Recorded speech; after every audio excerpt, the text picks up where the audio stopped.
Hello and welcome to the look ahead for Tuesday, the 18th of June, with me, Fiona Cincotta, Senior Market Analyst at City Index. So overnight, we will be watching for the Reserve Bank of Australia's interest rate decision. Then in the European session, we have German economic sentiment. Then we also have Eurozone inflation, although this is the secondary reading, so not usually as market movement as the preliminary reading. We've also got in the US session, US retail sales and industrial production, as well as several Fed speakers. So just kicking off with the RBA interest rate decision. Now, the RBA is not expected to move on interest rates, expected to hold steady at 4.35%. Now, the RBA is in what we call an open stance as far as monetary policy is concerned. So what that means is they could potentially still move rates up as well as down. However, we're not expecting them to be hiking rates. Do expect the next move from the RBA to be a rate cut, but that may not be until December at the earliest, or even next year. And that's basically because of sticky inflation and this ongoing strength in wage growth and the labour market. So just having a look here, this is the Australian dollar versus the US dollar. Now we can see that the price rebounded lower from that 0.67 resistance. It's fallen below, and it tested the 50 SMA, which is at 0.6585. And that's where it's hovering as we speak. Now, if we get a sort of slightly hawkish sounding RBA, then that could see a rebound in the Aussie dollar, US dollar back up towards that 67 level. However, if we find that we're getting a slightly more dovish sounding RBA, then that could see the Aussie dollar lose some ground. Levels to be looking out for on the downside, as I said, it's testing that 65.85 as we speak. Below that, the 200 SMA at 65.40 comes into focus.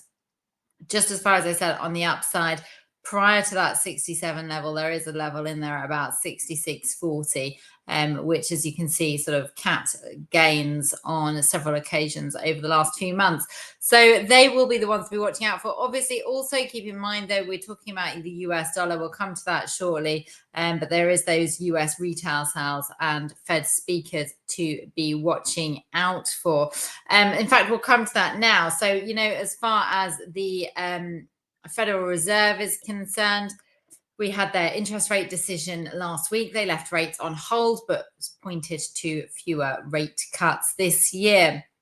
Now we're going to be focusing on retail sales tomorrow. They're expected to rise 0.3% after a flat April. Now it's going to give us some clues over the health of the consumer, particularly as rates continue to remain high, and as unemployment is also ticking higher. So that could create some nerves as far as consumer sentiment is concerned, which we saw on Friday, and that could impact retail sales. Now, this is the Dow Jones. Had a rough ride recently because of those expectations that the Federal Reserve may not cut interest rates as soon.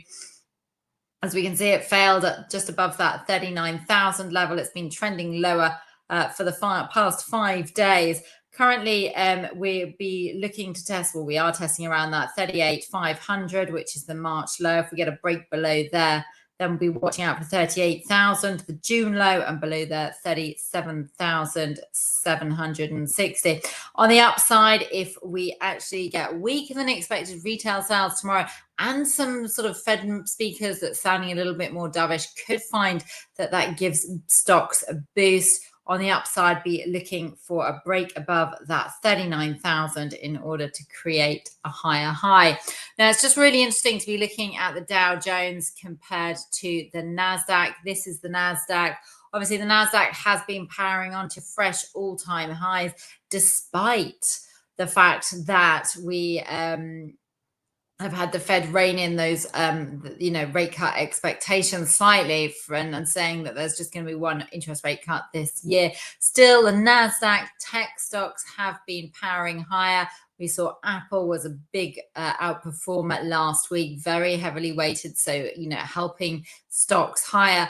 And so as far as the NASDAQ is concerned, I mean, it is deeply overbought right now. Buyers are going to be looking to push up to that 20,000.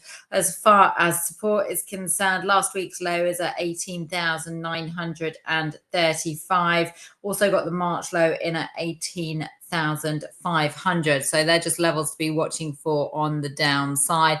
I think it is looking a little bit overstretched. We could see at least some consolidation.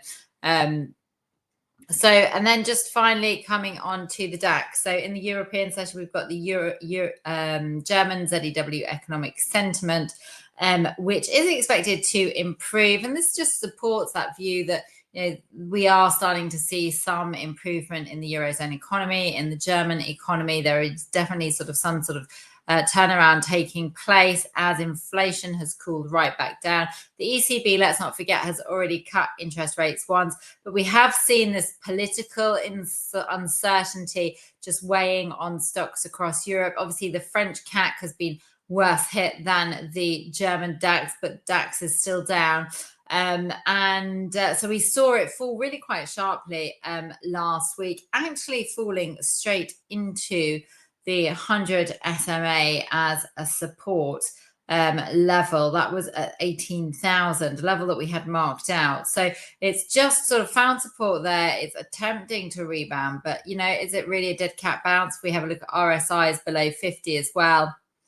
Need to see a little bit more convincing that turnaround's in play. On the upside, I'd be watching for the 18,335, that's the 50 SMA, ahead of 18,650, which was last week's high. On the downside, if you get a break through that 100 SMA at 18,000, watch out for 17,700 and also 17,400. That was the April low.